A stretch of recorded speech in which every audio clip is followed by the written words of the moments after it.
everybody. Hi, friends. Well, from gorgeous Salt Lake City, Utah, It's Thank God I'm Atheist. where we, a couple of goofball atheists, just try to make sense of life in these United States and beyond. I'm Frank Feldman. And I'm Dan Beecher. That was quite the... I went like almost Star Trek-y with it. Yeah, no, it was good. Well, coming up on the show today, Dan. Speaking of science fiction.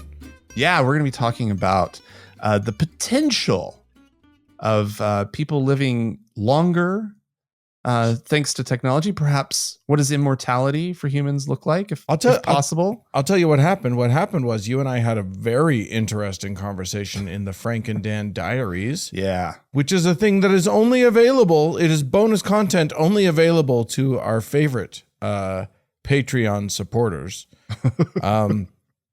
And alas, only to Patreon. We had someone write into us recently who was like, hey, I don't want to give on Patreon. I have my reasons, and that's totally fine. Yeah. Can I get the Frank and Dan Diary some other way? And the current answer is no. Yeah, I don't know of another way to do it. Yeah, I'm sure there are ways. We should look into it. Listen, we are a two-man operation, and we have other things that we do. So it's not easy. Things get put on a list, and it takes a little while to work that list. But yeah, if you want to be a patron, that is a darn good reason to do that. But we're going to continue our conversation and take it in a whole new direction, because we're going to talk about how you and I, Frank, are going to live forever. Or if we would even want to. But yeah, I mean, medical science is amazing. Yeah. And who knows what's going to happen. Oh my God, it's going to be amazing. Well, anyway, first, Dan, there's some stuff that happened this week. News happened. Various news, a new or two. So give us a new. And it seems like, Dan, things are just getting better in this world. Is that what it seems like? Doesn't that feel that way to you, Dan? I mean, I'm thinking... it's not really coming together in that way for me right now. There was a moment when it felt like things were just on the up and up for us. Just people, humans, humanity. Yeah. Right? And I don't know if it feels that way anymore. Carl Sagan predicted this particular, like Carl Sagan was like the beacon of that idea, the idea of like things just getting better and better. But also he had this whole prediction that was basically like, he knew all of this was coming. I don't know how he saw it, but he was like a smarty. 80s and 90s. He was like, I'm worried about Donald Trump becoming president. And he wasn't that specific, but he did the math, though, he was very specific about what he saw coming. And it is coming to pass. He was a prophet. Okay. Yeah. Amazing. All right. Well, let's get on to our stories. Okay, fine. I have one about the impending 250th anniversary of the United States. Normally something, I mean, I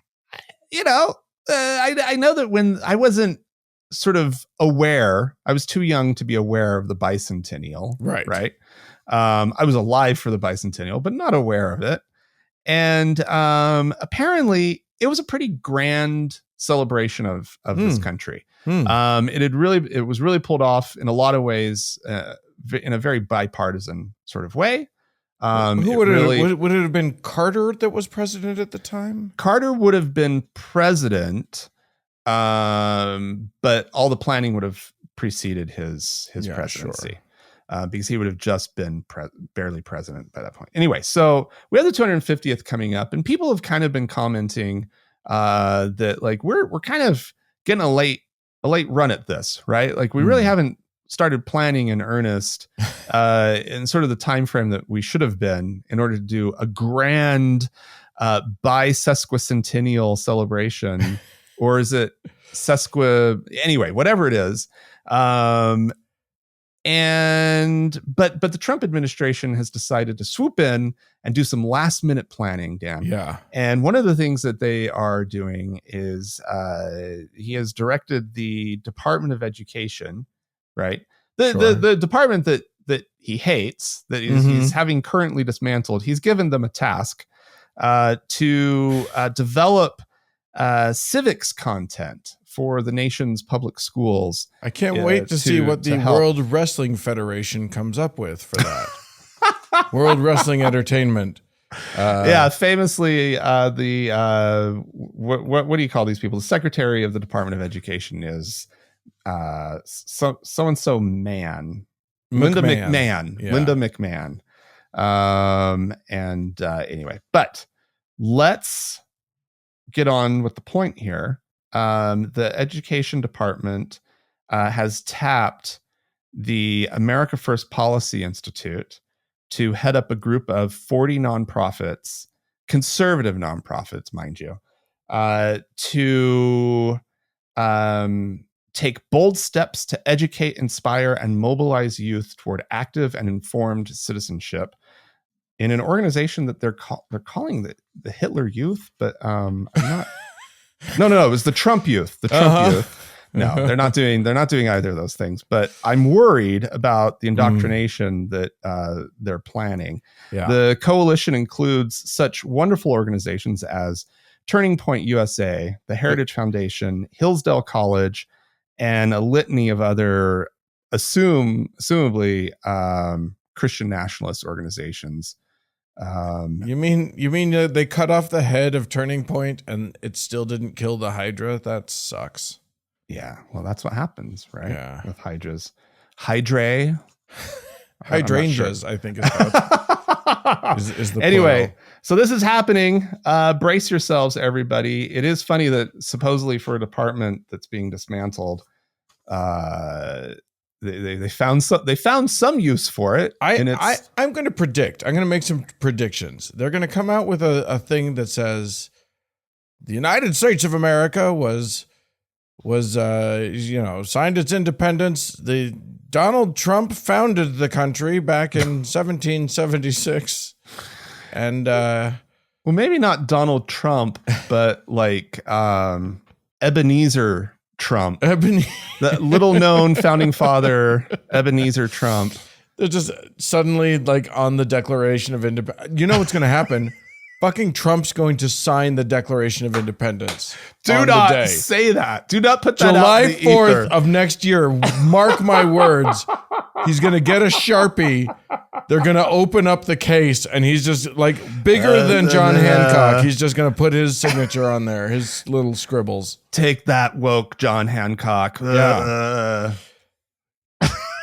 He won't put his face on Mount Rushmore, but by God, he can sign a piece of paper. Oh, Dan, do not. Now that you've said it, it's out there, Dan. It's out there. I guarantee you we're being monitored. So like, if I thought of it, they already thought of it. Whoever's monitoring our show is like, oh, actually, let's send that idea along. Yeah. Oh, that's fucking good one. The Fuhrer is going to love this. Did you see the thing where I think it was Jon Stewart who was talking about how everyone just treats him like a Make-A-Wish kid? Like everyone is always like, and we got you this. No one else gets to touch the FIFA prize but you, and just so dumb. All right. Okay.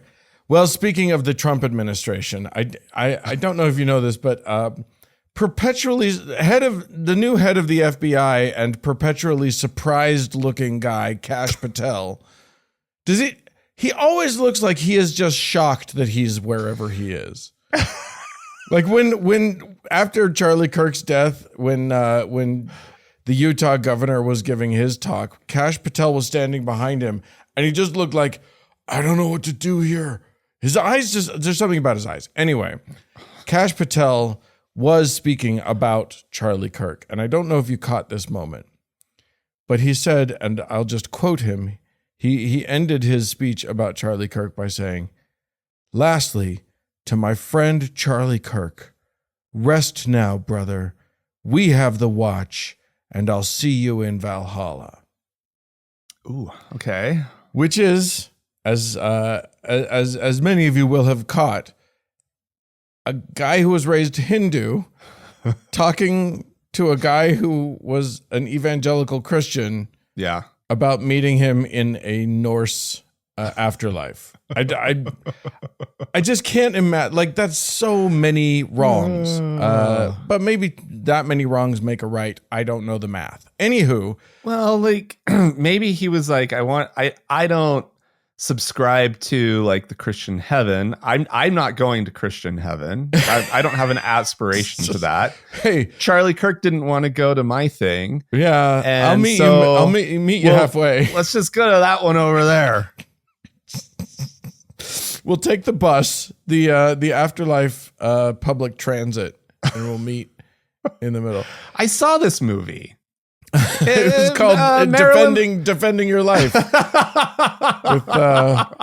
with Albert Brooks. Albert Brooks and and Meryl Streep, was Meryl it? Streep. Yeah. Okay. Anywho, Meryl Streep. Anyway, here's the thing. That's a dumb thing to say. It's a very macho, but here's the other thing. It is very much a white Christian nationalist dog whistle, because white supremacists love Norse / Viking mythology. Yeah. So it's weird that a brown guy was like using this incredible white supremacist dog whistle. Yeah. Okay. But I mean, like it was not an accident. Okay. And they love anything that's like, splashing around in toxic masculinity as well. But here's the problem. Valhalla is only for, at least in the mythology, of the Norse mythology, it is where people, men specifically, who died in battle, maybe women, who died in battle, go. And so, like, you don't get to go to Valhalla even if you were a great warrior. If you just, die of old age, you don't get to go to Valhalla. Right. I don't think that either of these guys will get to go, to be honest.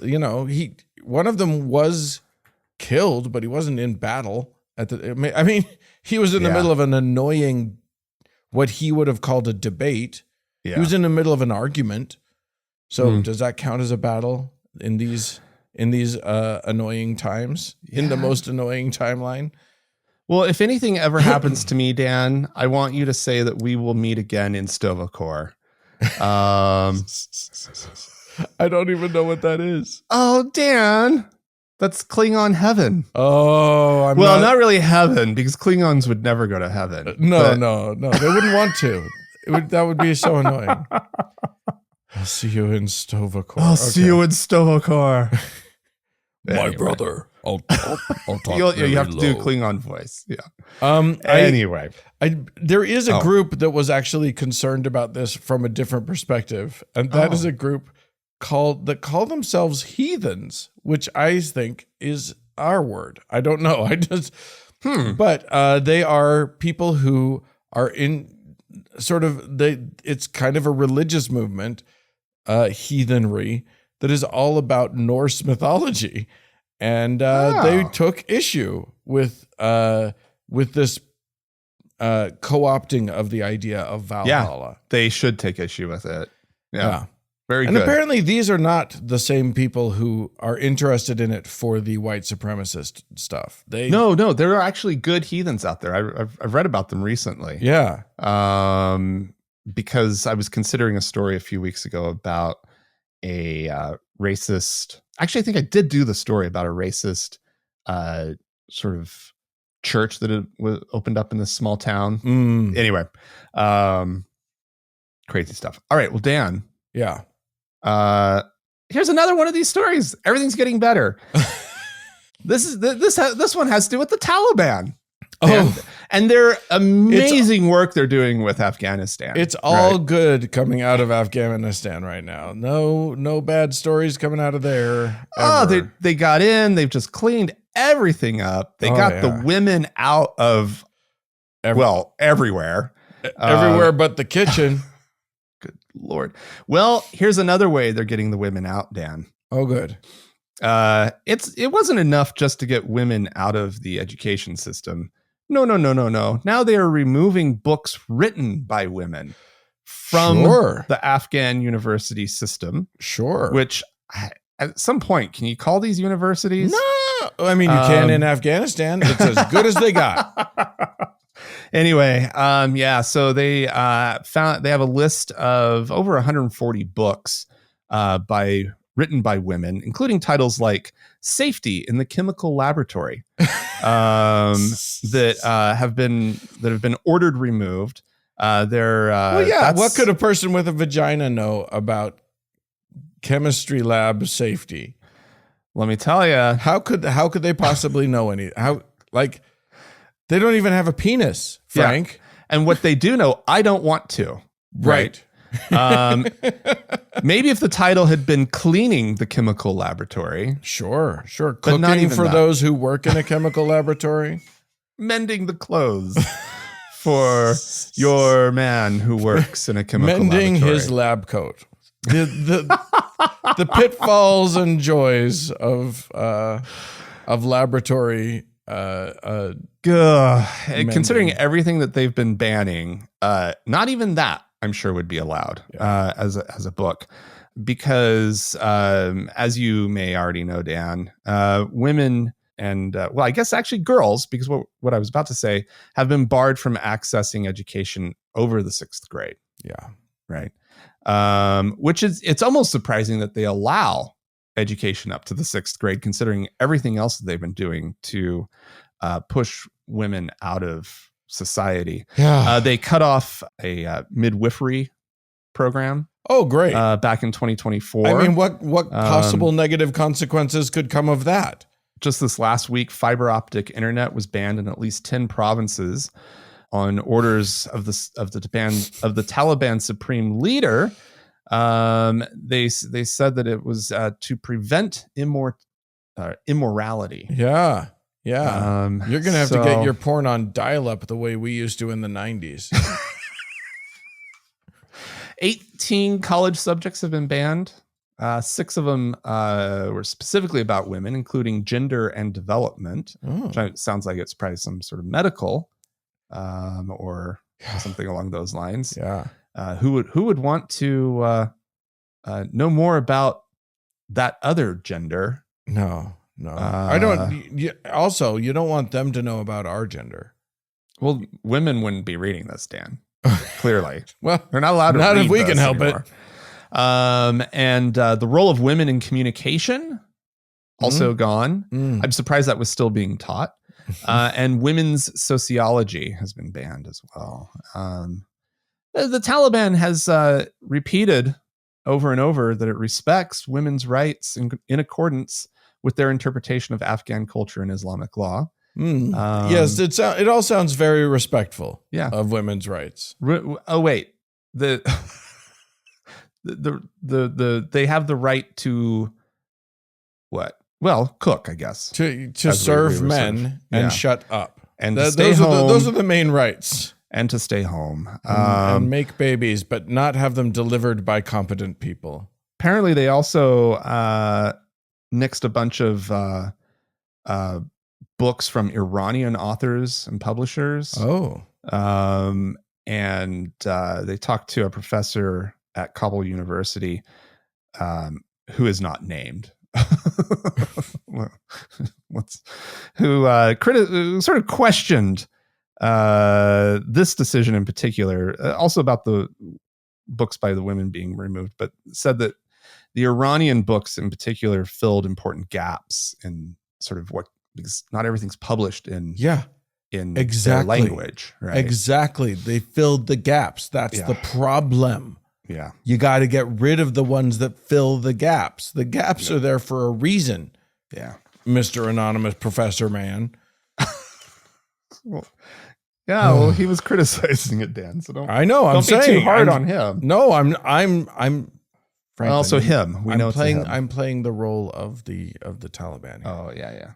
Okay. So that's happening. Yeah, that's delightful. Nothing but good stuff in.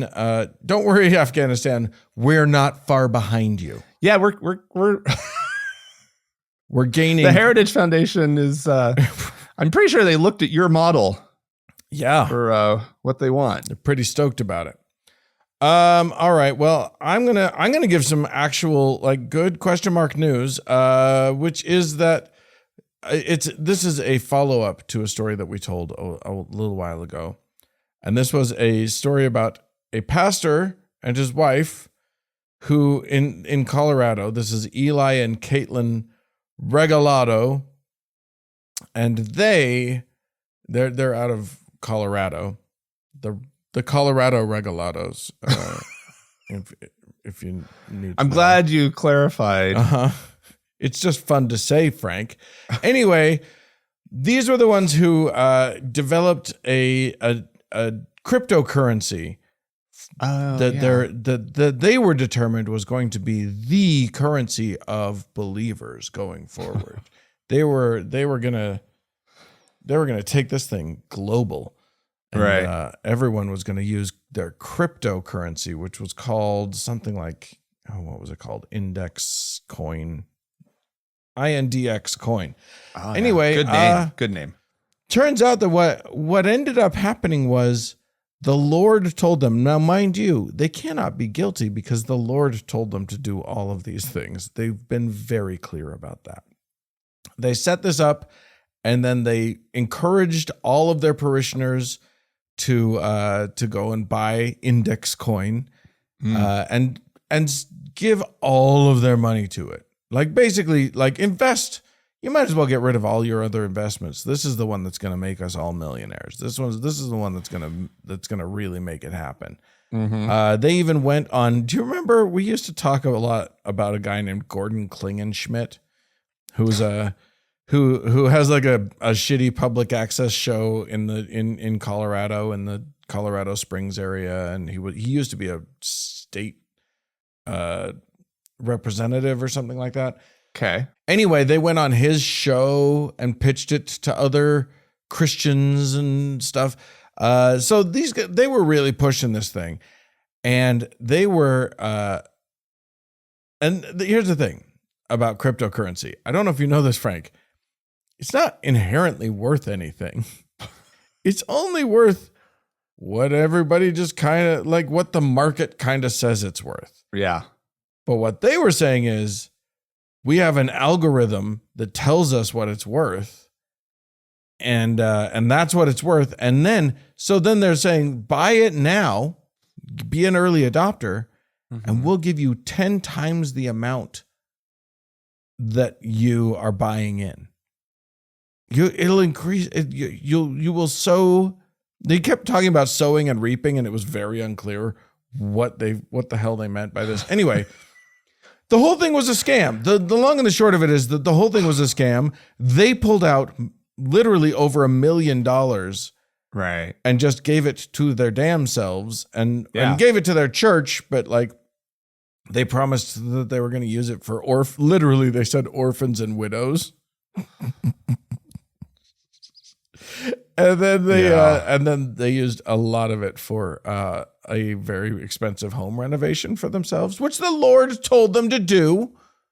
The Lord told them to. They did use orphan and widow labor to do the renovation. So they paid them, so it counts. At one point, they had released a thing that said that if index coin had been operational in 2019, one increment of coin would have been worth 46 cents in 2019. Then today, almost $10. Wow. And then in 2028, $86.44. How could you not get in on this? You got to get in on this thing. You're going to be a billionaire. Especially if you start with 40 cents. You start with 40 cents. You could have $80. But you might as well put in $120,000 of your hard-earned money. Because you know what, Cash? Sell your house and put that in if you want to. Good idea, Dan. This is great advice, Dan. Yeah.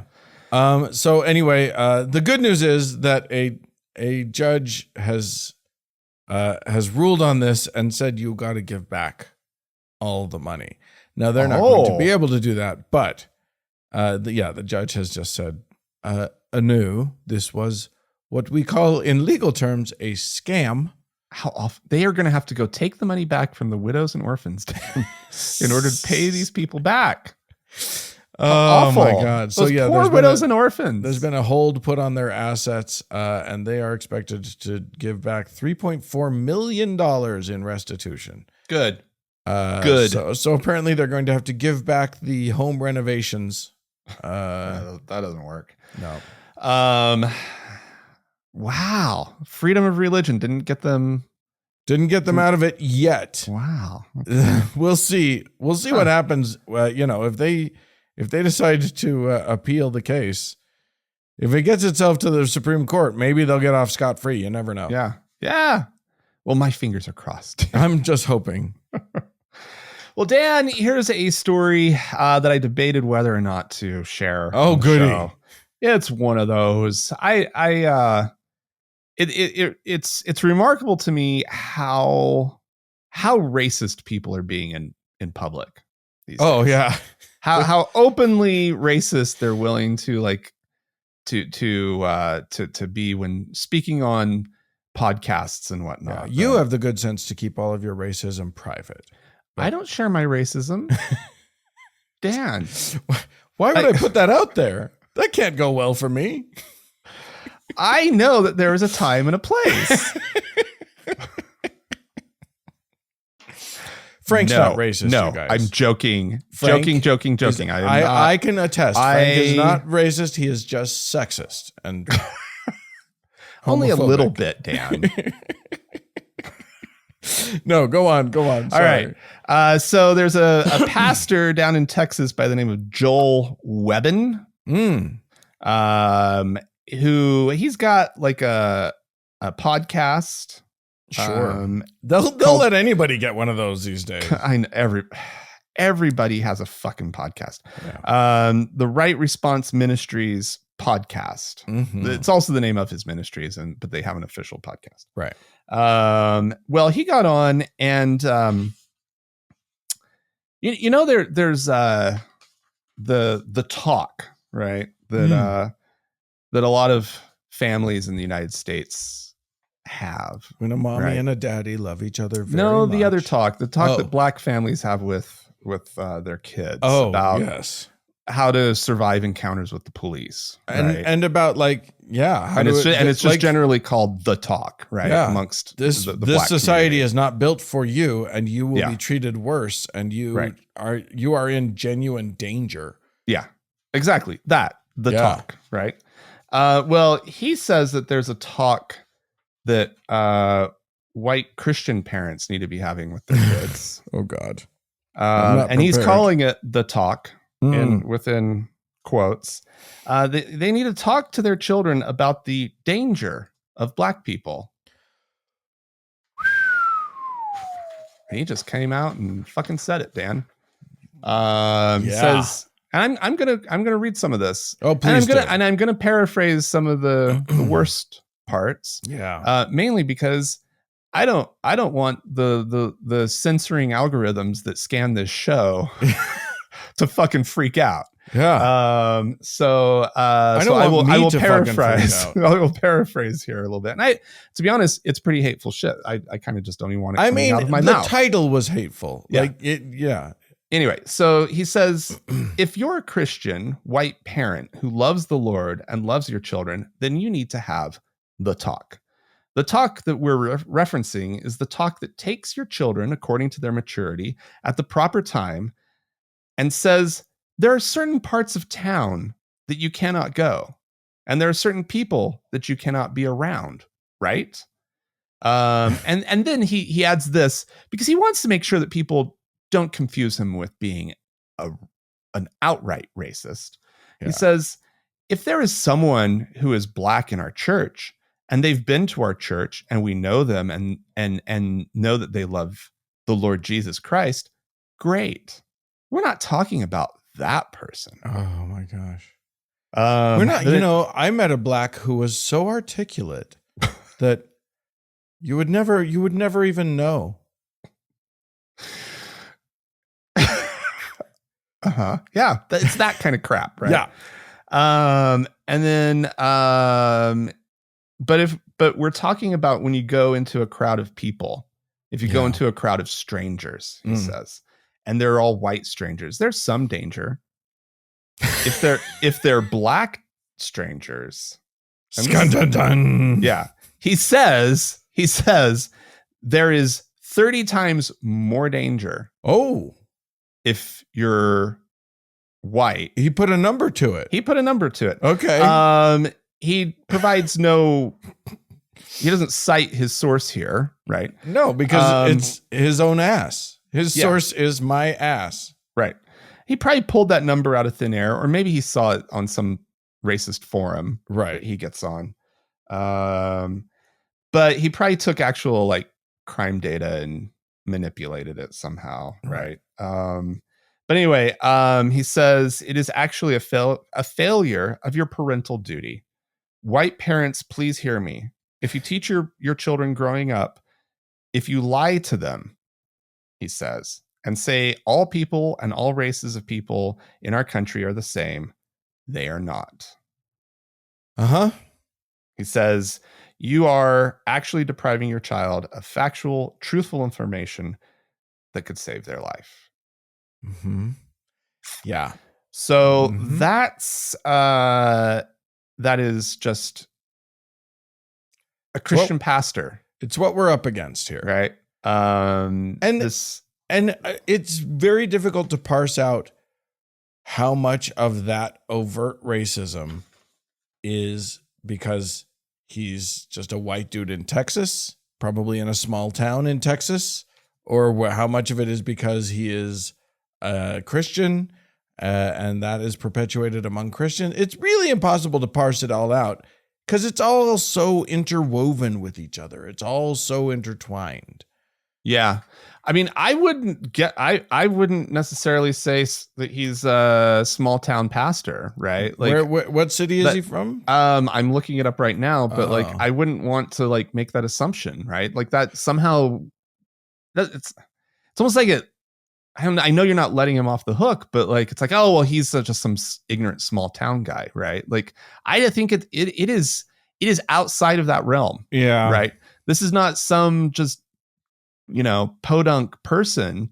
These are people who are now like this is basically our neighbors, people who live in our communities, who are starting to be open with their racism, right?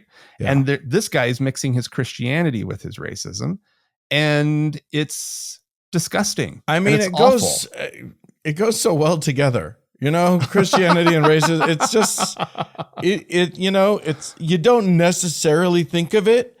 It's like lemonade and iced tea. Like you don't necessarily, it doesn't occur to you, and then you do it and you're like, okay, I get it now. This works perfectly. Yeah. Yeah. It's that. Oh my God. Ugh. Yeah. So, okay. Well, that's fun. What a fun country we live in now, Frank.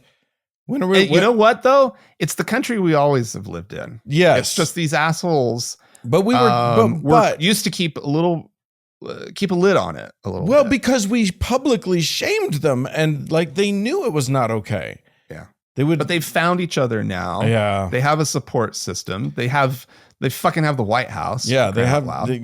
They're in power currently, and they are loving it. All right. Well. My final story is not going to help with any of that because it's a story about what's going to happen, what's happening in our militaries.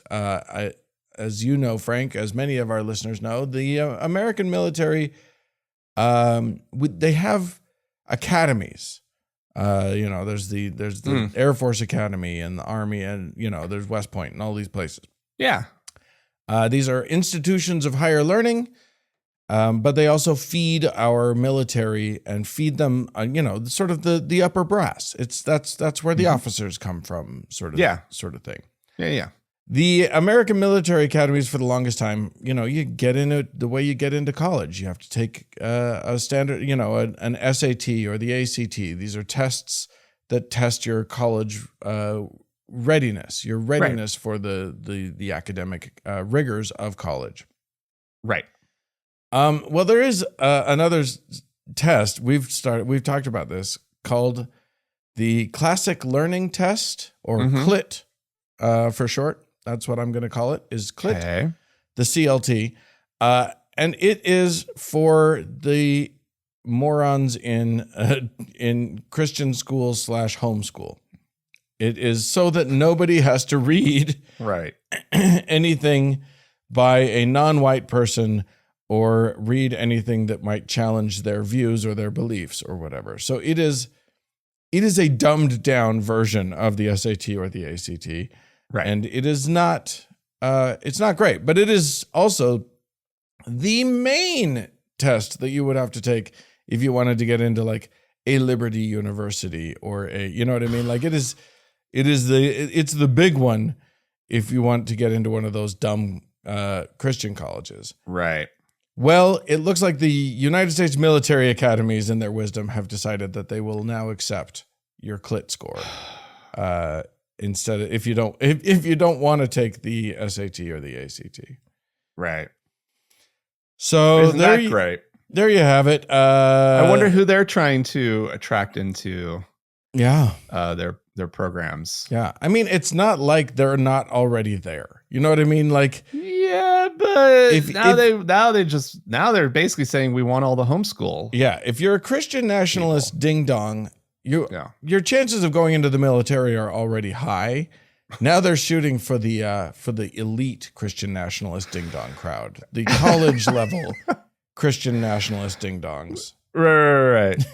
The ones who couldn't score high enough on the ACT. Right.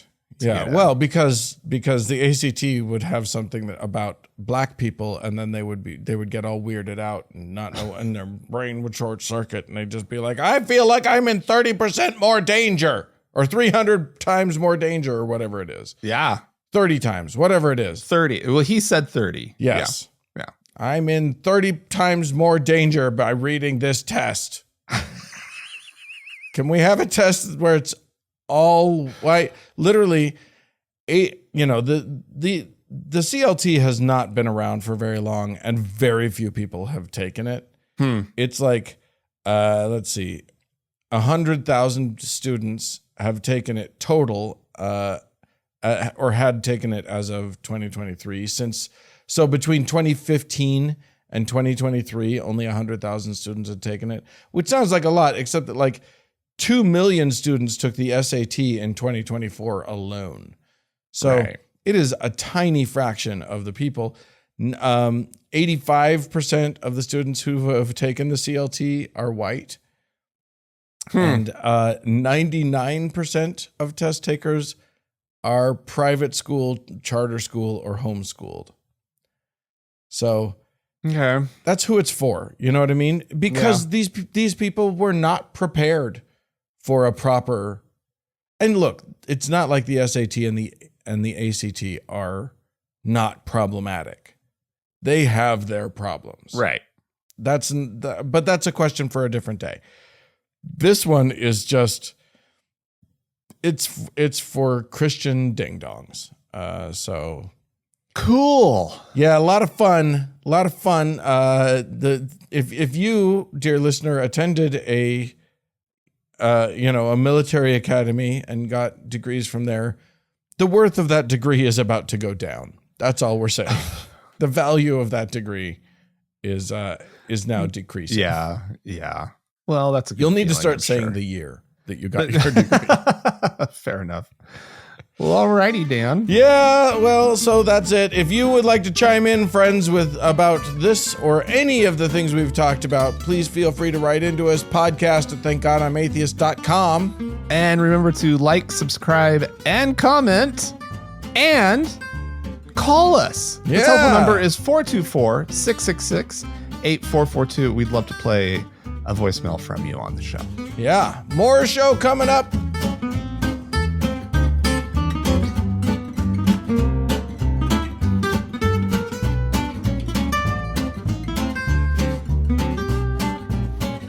Well, Frank, we had a couple people write into us. Excellent.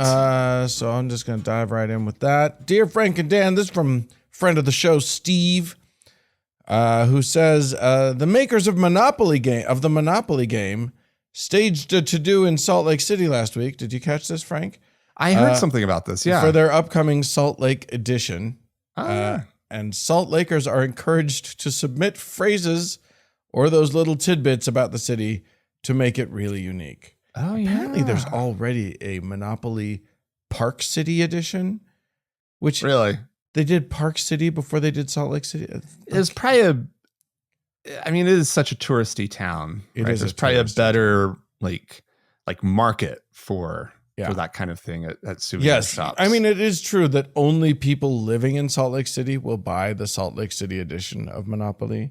There will not be anyone who's like just in Michigan going, town. Oh, you know what? I'm going to get that Salt Lake one. Whereas the Park City one, maybe. Yeah. Maybe people, maybe tourists would be like, oh, yeah. It seems like there are more people in Salt Lake who would buy a special edition of Monopoly than people in Park City who go to Park City, but I don't know. I don't know. Far be it from me to like question Hasbro or whoever the fuck. Anyway, Steve goes on to say, it's a great chance for Salt Lake listeners to weigh in. How about properties like Mountain Meadows, Polygamy Way, or White and Delightsome Avenue? Ew. How about chance and community chest cards like Ensign Peak caught hiding funds, pay $6 million fine, or chapel cleaning duty, lost next turn, or bishop molest kids, pay hush money. Yeah. That's cute. That's cute. Don't know if those are making it.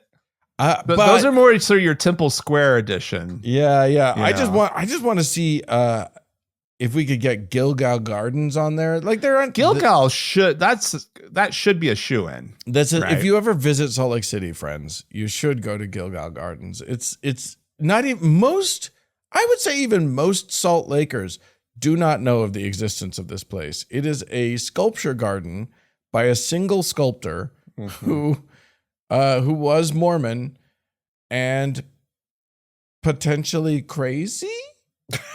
And it is obsessed. A sight to see. He was definitely obsessed. He was obsessed. He liked to carve stone, which I think is great. Yeah. The first thing you will see as you walk in is a sphinx with the face of Joseph Smith. Yeah. Which is fantastic. Yeah, it's pretty wild. So pretty. I remember the first time I ever saw that place, I was like, "What in the hell is this?"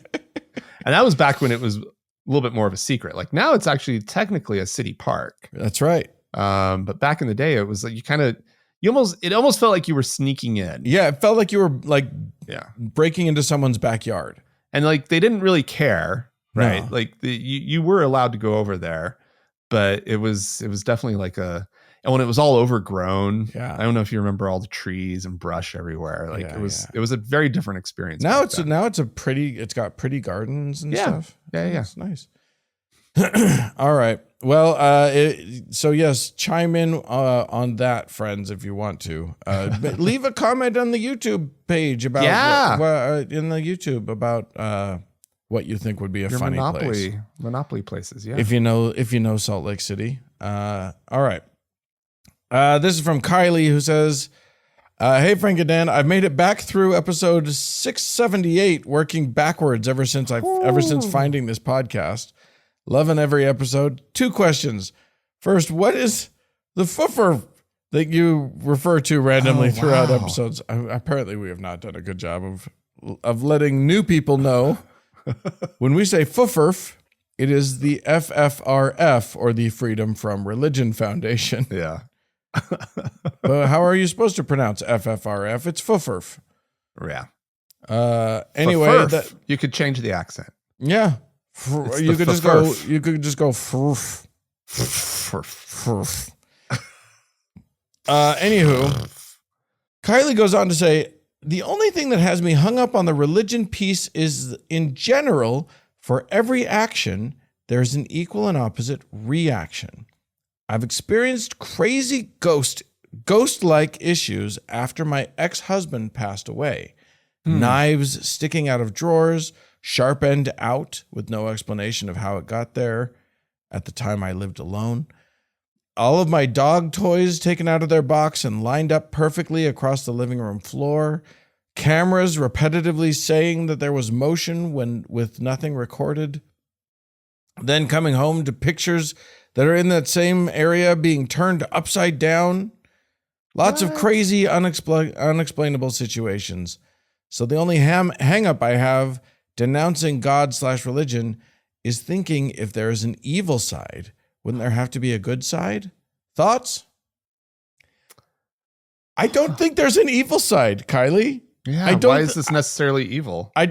Why is it necessarily even a thing? I think the thing that we need to learn as as we look around this universe is that if you don't have an explanation for something, continue to not have an explanation until you do. Why are you assuming that you have an explanation for unexplained phenomena?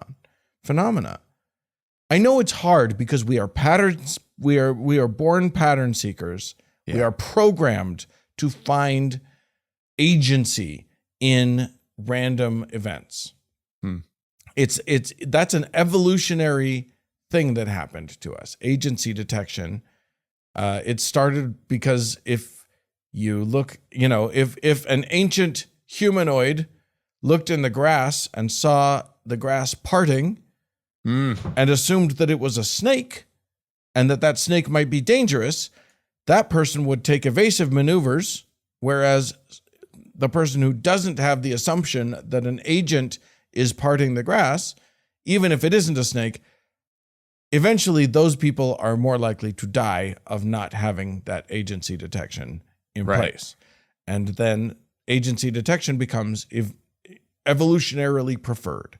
Right. But what you're doing is taking a bunch of things that you don't know how it happened. Your knife could have you chucked it in the drawer. You didn't notice that when you closed it, it was poking out. And then you come back and you're like, the knife's poking out of the drawer.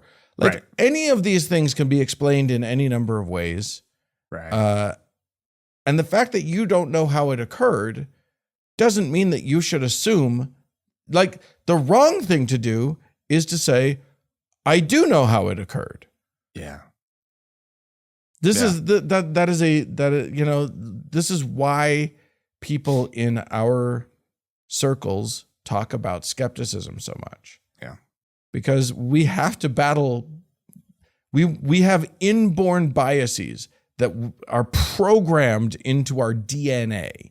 Mm-hmm. And if we're going to be good at being people, better at being people than the hominins of,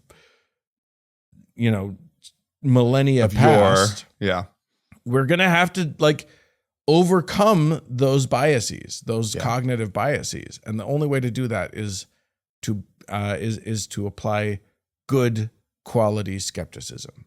Agreed. To the world. And just to be safe, get an exorcist. Get an exorcist. You got to get an exorcist in there. What are you doing? You're just letting this all happen? Kill that ghost. Jesus what are we talking Christ. About? There's no ghosts, you guys. That's not real. Anyway, thank you so much, Kylie, for writing in. Do we have some folks to thank, Franklin? We do, Dan. Woohoo! If you are a current patron or a new patron who's looked at our website before, the new levels, the new system just kicked in. Oh, right? We're dropping the new system. So all the numbers are different now. I have my little cheat sheet right here. This is on Patreon. This is on Patreon, yeah. So we have a new teacher by the name of Kimberly. Oh, thank you so much, Kimberly. Thank you, Wait, Kimberly. Am I right about that? maybe Kimberly might be a deacon. Oh I'm so confused. Anyway, thank you so God. much, Kimberly, for being a new supporter of the show. We also have Boschvark, who edited their membership. Oh. And let me tell you, I think Boschvark is trying to become our new Lord and Savior. But didn't make it? You didn't quite get there yet. So if that is your goal, You're going to have to go a keep little bit going. higher. Keep going. A little bit higher. Should we be transparent about what these numbers are? No, absolutely not. You don't get to know until you get there. That's how it works. But anyway. It's fun, and other people can look. It get there. So more people should do this. There should be races to Lord and Savior. Well, Boschvark made a sizable increase to their monthly donation to the show, and so thank you very much. Thank you. And that is something you can do. You can increase the amount, but you can also go and sign up. And if you want to do that, you just go to our website, thankgodimatheist.com/donate. /donate. That's right. And or just go to thankgodimatheist.com and click on the Support Us tab. Yeah. And let me tell you something, just so that you know. And we got in I argued with the guy that designed this for us at the time. The Patreon link on that thing looks like an ad on the side of the page. It's not an ad. Right. It is a support us thing. Right. When he made it, he was very proud of it, and so I couldn't talk him out of it. We're going to redesign the website. The website, it's a work in progress. It is a work in progress. The new website's a work in progress. The old one has been completely left alone for way too long. The old one is dusty and old. I'm not making changes to the old one. I'm trying to. If anybody out there actually knows how to do WordPress, maybe reach out if you're if you're a WordPress genius, it would be so nice. It'd be a wonderful way to support the show. Yeah, exactly. But anyway, we have of course Dan, our top donor, to thank our Lord and Savior, Alexandra. More show coming up.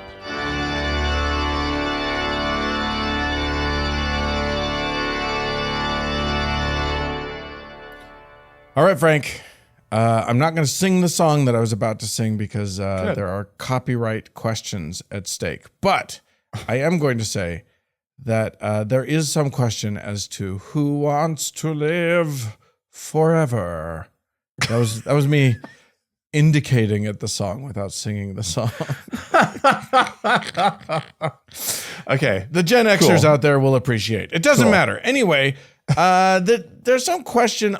Look, as I said, in our Frank and Dan diary this week, you and I were talking about aging and about how, and I mentioned that I have this hope that a whole bunch of the really shitty parts of aging will be at least helped better by the time you and I get there. Yeah. Because medical science is advancing like faster and faster and faster and faster. Yeah. The Trump administration's doing everything they can to ruin that.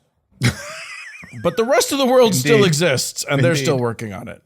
And there's new like AI is going to do some crazy stuff. Yeah, with it. I don't Possibly. know if I'm not putting too much hope in AI at this point. Did you hear the Radio Lab about the guy who's like coming up with a huge, like he's using AI and the large, the major computing to match different ailments with different drugs that nobody ever thought to work with those ailments. And mixing and matching that, like, it's a whole thing that's going to be like, there are very promising new things out there and ways of they'll be able to feed in a lot, like basically everything we know about human health. Yeah. And spit out some new possibilities. Yeah. Anyway, well, I mean, you heard the hot mic moment, right? In China, where Vladimir Putin was talking to Xi about, like, they got the mic on the podium was on, and you could hear it on the broadcast, and you could hear the Chinese translator translating the Russian into Chinese for Chairman Xi or whatever. And I don't know what he is. I think he's president. Anyway, so Vladimir Putin was saying, yeah, and they can just keep replacing your organs and you can live forever. Oh my God. Well, now we've hit upon the problem. Here's the thing. I would like to not suffer as much as aging people. I just got back from a trip where I spent some quality time with my aging and alas, not long for this world mother. And so and I witnessed firsthand, not just with her, but with other people who live in her community, just the indignities and the pain and the difficulties of old age. Yeah. And yeah, if it's just going to extend the years of that, let's not, thank you, do that. But I don't know that I need to live beyond a certain point, right? Like, like I'm looking forward at, maybe somewhere between 25 and 35 more years of life, right? That maybe a little bit longer than that if things just go like crazy well in the whole aging process. But like I don't know that I need more than that, right? Well, here's what my take is. If health through the whole process, like if we're going to invariably die, right? Like I just want the health. I just want the process of aging to be less awful. Right? Yes. That I think we can all agree on. I think regardless of how long life goes. Yeah. And look, we can all see the writing on the wall in terms of human population. We need people to die, because if people stop dying, we're in trouble. We already have, the population is rising way too quickly. Yeah. Yeah. We have this whole fucking problem, right? On this earth. It is, I loved, people used to talk a lot about zero population growth and stuff. They haven't for a long time, but like the other side, I don't know why there was an other side to like, it could be a problem, was always just like, there's plenty on this earth. This isn't a problem. And it's like, yeah, but at some point it is a problem. By necessity, if it grows this fast, we will hit a moment where suddenly resources are scarce and it is a problem. And the growth outpaces our ability to feed and clothe and house everyone healthily. Anyway. Yeah. But there's another question, because look, it is possible. Our bodies are just machines. Right. They take in fuel. Yeah. They and like the great medical philosopher Vladimir Putin says, you can just change some shit out and keep it going indefinitely. I don't think it works that way. But where are they getting these organs? That's the real. Of course, it's terrifying. Yeah. But it may be that at some point they have the capacity to cure death. There's no reason why not. If you can program the body to replenish itself in different ways, if you can just it's possible. Yeah. At which point, first of all, the first thing you have to ask yourself is, who gets this technology? Who would have access to it? Yeah. And unfortunately, the very first people, and potentially only people who would have access to it, are the Putins and the Xis of this world, all the billionaires and the oligarchs of the world. Do you want Elon Musk around forever? Literally the worst people to have around forever. No, we do not want this. We do not want this at all. This cannot happen. And I know that this has been the subject of some science fiction works and stuff, but it's just it's such a bad idea. And when you and I were discussing this, one of the first things that came up was, we'll just have to kill them. Somebody decides to live forever, that person needs to be done away with. We just have to kill them at some point. That cannot be allowed. There are Luigi Mangionis in the world.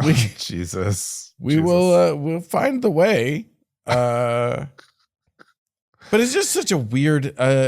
So yes, I think that yeah, the question will be, and this is an ethic, a medical ethics question. What should the goal become? Yeah. And I think you're right. I think we hit on it earlier, which is that the goal is make it less painful. Yeah. Make it less uncomfortable, make it less awful. And, like if a reasonable technology, reasonable set of drugs that can be readily available to the population can extend life a little, fine, right? Like we can deal with. Where's your cutoff? I'm curious how I don't know. It depends on the quality of life that you're getting. Right. Like if you're going to be good quality and of decrepit life for 50 years, no. Right. But like if you're going to have, if your 50s and 60s could be just extended out a bit, right? Like if your 40s, 50s, and 60s all just kind of got doubled, maybe, right? Yeah. Like, great, fine, right?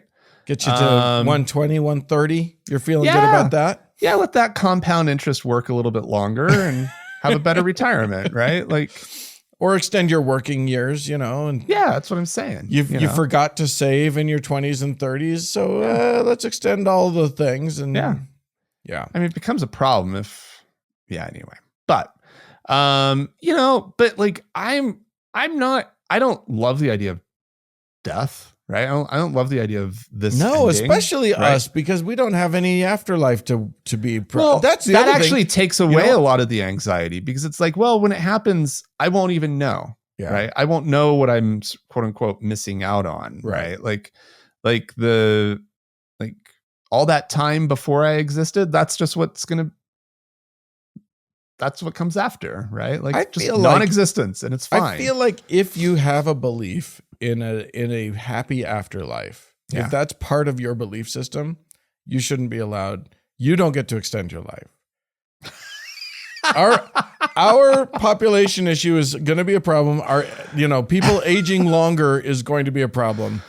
You believe that things are going to be better afterwards anyway. Yeah, get out. Well, maybe they'll decide. Like the rest of us, where this is the only thing we get.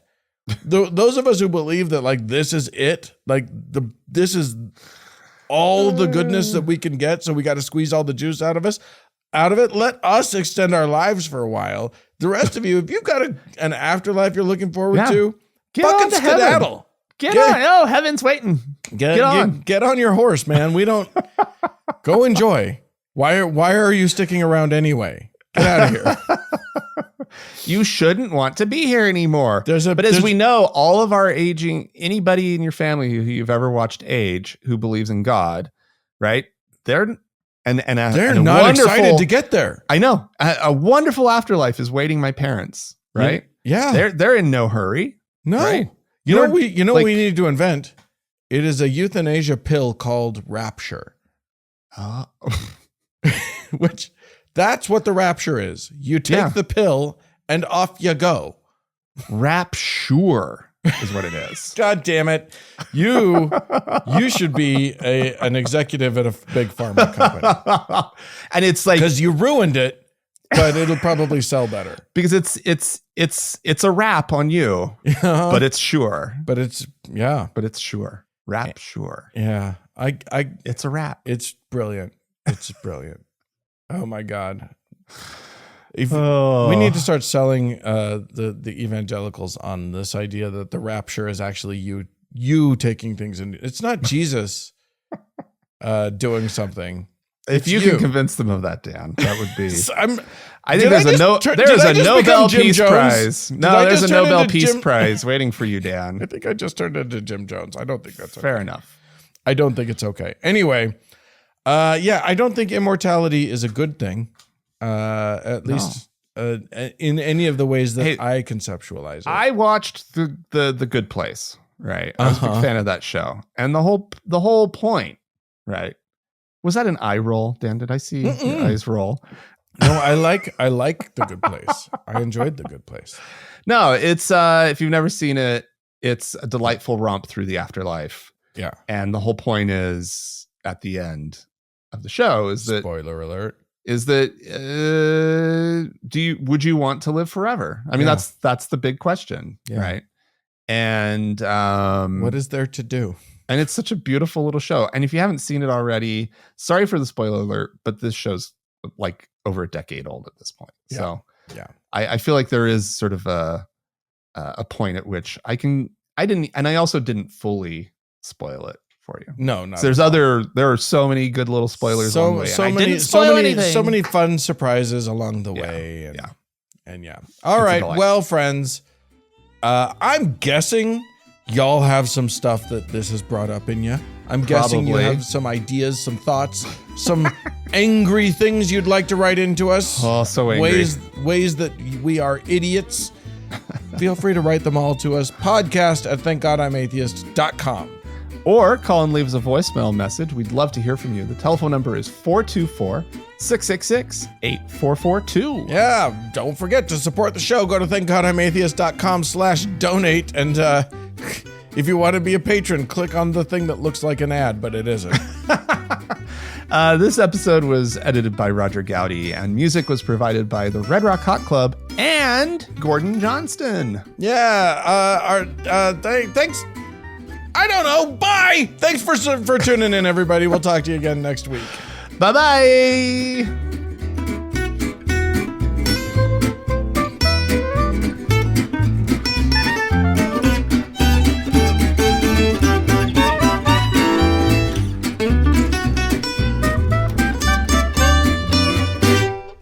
Thank God I'm Atheist is a production of TGIA Media, LLC, copyright 2025, all rights reserved.